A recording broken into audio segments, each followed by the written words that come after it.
Once upon a time, in a tiny village by the forest, there was a goose unlike any other. Why was it so special? Because its feathers glowed like the morning sun, and its eggs were made of solid gold. Would you like to hear how this magical goose changed the life of a simple boy?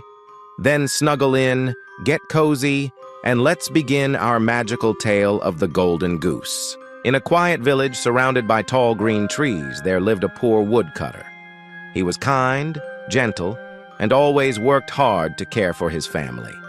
The woodcutter had 3 sons. The oldest son was strong but rather proud. The second son was clever but not always kind. And the youngest was often laughed at. People called him Simpleton because he was cheerful, clumsy, and never seemed to know very much.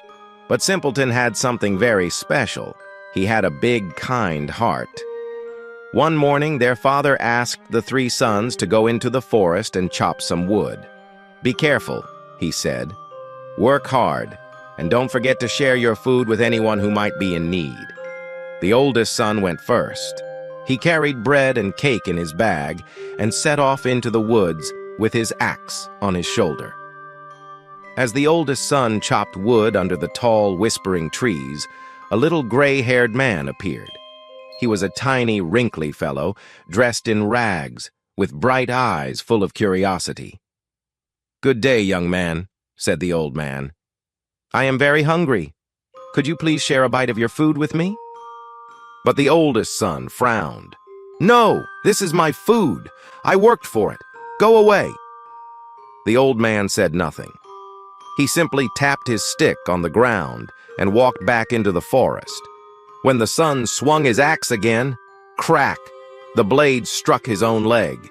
He cried out in pain and had to limp home, his day's work unfinished. The next day, the second son went into the forest. He too packed a bag of food, juicy pies and bread rolls. Soon, the same little gray man appeared. "Good day," the old man said again. "Could you share a little food with me? I am hungry." But the second son laughed rudely. "Share? With you? Never! Go find your own food." The old man frowned just a little and tapped his stick. When the second son raised his axe, crack, the blade broke in 2. His work was ruined, and he had to hurry home with nothing to show.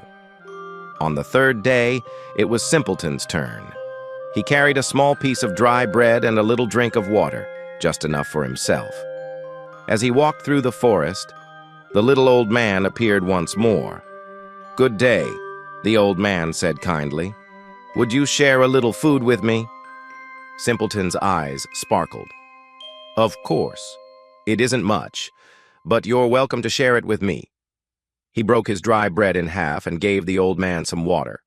The old man smiled so wide, his face seemed to glow. "You are kind, Simpleton. Because of your goodness, I will give you a gift. In that hollow tree over there, you will find something very special." Simpleton ran to the hollow tree. Inside, resting on soft moss, was a beautiful goose with feathers of gold. Its eyes twinkled, and when it ruffled its feathers, shimmer, shimmer, shimmer, they glowed as bright as the sun. Simpleton carefully lifted the goose into his arms. "Oh, what a wonderful goose! Thank you," he said, bowing to the little man. But when he looked up, the old man had vanished. Simpleton carried the golden goose back to the village. On his way, he stopped at an inn to rest for the night. The innkeeper's 3 daughters spotted the goose, and their eyes grew wide. "Look at those golden feathers," whispered the oldest. "If I could just pluck one, I'd be rich forever." So when Simpleton went to sleep, the eldest daughter tiptoed close. She reached out and tugged at one golden feather, snap!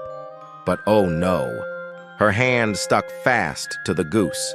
She pulled and pulled, but the harder she tugged, the more she was stuck.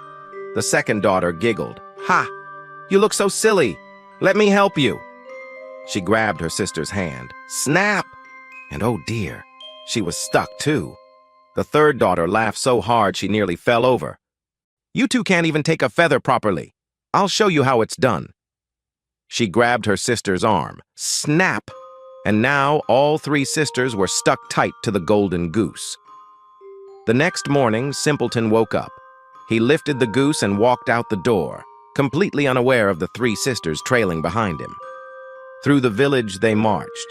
First Simpleton, then the goose, then the eldest daughter, then the second, and finally the third, all in a long, funny line. People gasped and laughed.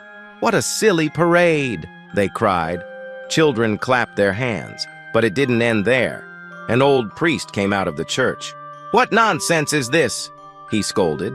He reached out to stop them. Snap! And stuck fast too. Then a farmer tried to pull the priest away. Snap! He was stuck. Then two workers carrying baskets of apples ran to help. Snap! Snap! And now 7 people were waddling along in a line behind Simpleton and his goose. The villagers laughed until their bellies ached.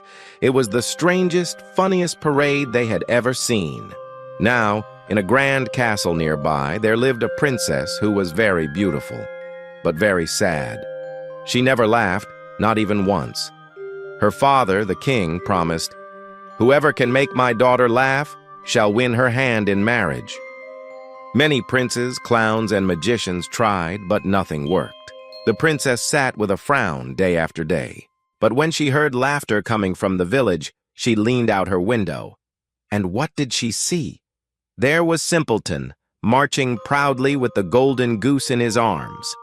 And behind him, a whole parade of people stuck together, waddling and tripping and tumbling as they tried to keep up.